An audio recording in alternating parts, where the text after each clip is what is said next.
Raqiblar ringga chiqib jang boshlanmasdanoq yengilishardi. Uning sokinligi, ayni paytda yirtqichligi ularni qo'rquvga solardi. Bu yigitning ismi Fyodor Emelianenko. So'nggi imperator haqida gaplashamiz. U hech ham qolgan jangchilarga o'xshamasdi. Juda ham o'zini bosib olgan, u jimgina kelardi, shou qilmasdi va jimgina yo'q qilardi. Fyodorga o'xshab ham stoykada, ham kurashda birdek jang qiladigan jangchini men haligacha ko'rmadim.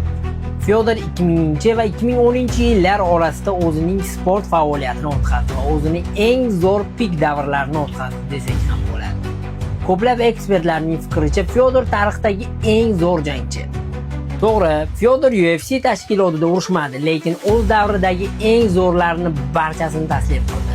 UFC'ning o'sha paytdagi yangi prezidenti Dana White 2007-2010-yillar mobaynida biz Fyodorga ko'plab takliflar bilan chiqdik, lekin u barchasini rad etdi deb intervyu bergan. Bunga sabab nima edi? Chunki UFC'ning o'ziga yarasha shartlari bor edi.